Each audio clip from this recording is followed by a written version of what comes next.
في شارع مهجور في حلوان مليان تراب وحيطان مشققة. واقف مبنى مفيهوش أي حياة. المبنى دايما متغطي بالغبار، الشبابيك مقفولة بخشب، الباب مفيهوش إيد، والحيطان متوسخة كأنها متغسلتش من سنين. الناس بتلف من حواليه ومفيش حد بيبص عليه حتى بنص عين. زمان كان تابع لمستشفى كبيرة، بس لما المستشفى اتقفلت بسبب وفيات غريبة حصلت في أوضة العمليات، المشرحة فضلت لوحدها منسية مقفولة بس مش فاضية.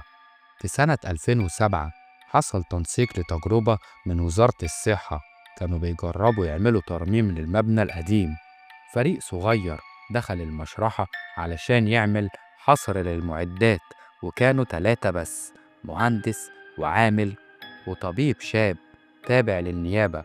أول ما دخلوا المكان كان مقفول، بس ريحة غريبة طلعت، ريحة زي ريحة الدخان، خفيفة وفيها طعم زي الحديد. وباب التلاجة كان كله مقفول، بس واحد منهم أول ما عدى جنبه سمع صوت دبة جاية من جوه. كان في حاجة خبطت بالراحة.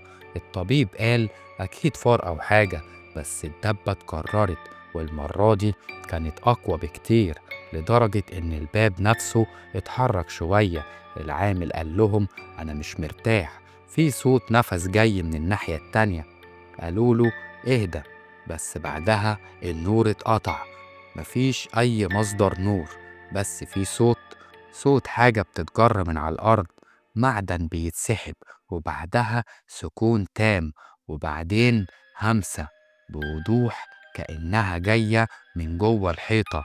أنا كنت لسه صاحي ممتش. بعد 7 دقايق النور رجع، لكن الدكتور اختفى، والمهندس والعامل لقوا الجاكيت بتاعه على الأرض، بس مفيش أي أثر ليه، كأن الأرض بلعته. حاولوا يفتحوا الباب، بس الباب اتحشر، حاولوا يكسروه مفتحش، وبدأت تخرج ريحة حرق من تحت التلاجة. العامل صرخ في نار جوه، في نار جوه التلاجة.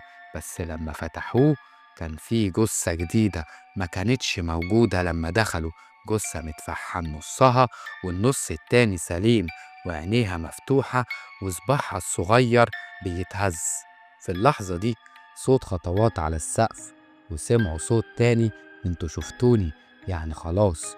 ولما بصوا للحيطة لقوا حاجة مكتوبة بالدم: أنا كنت في الحادثة واللي شافني سابني، لسه عايش. صوت حيطان بتتنفس حرفيا، صوت طقطقة في الرخام، كأن المكان بيتغير. وأول درج اتفتح لقوا فيه ورقة صفرة مكتوب عليها اسم الدكتور بتاريخ النهاردة، الساعة اللي اختفى فيها. مفيش كاميرات ومفيش شبكة، بس في ساعة كانت بتدق، الساعة واقفة على 3:30، ومفيش عقرب بيتحرك، بس الدق شغال.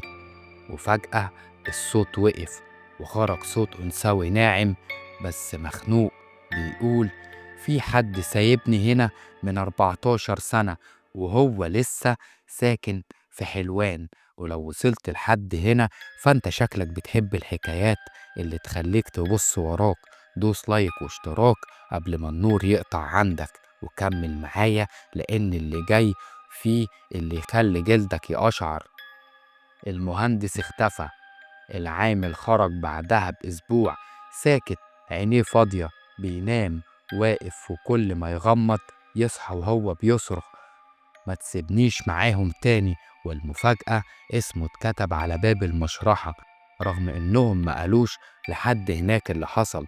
النيابة دخلت تحقق، مفيش اي دليل على ان حد دخل المشرحة اصلا. كاميرات الشارع كلها كانت فاضية، والفيديو اللي اتسجل من المشرحة كان 8 دقايق من ضلمة كاملة، بس في آخر ثانية ضوء خفيف ظهر، ووش واحد منهم كان باصص للكاميرا بعيون مفتوحة، ووشه محروق نصه.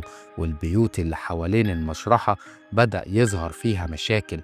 صوت صراخ بالليل كان بيهوهو على الحيط، صوت كأنه في حد ماشي في السقف.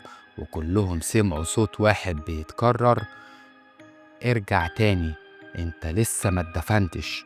وفي آخر تقرير مكتوب عن المبنى كان مكتوب بخط إيد غريبة تحت الورق الرسمي: كل جثة دخلت هنا رجعت تفتح عينيها، ولو لثانية مفيش جثة كانت لوحدها في الدرج.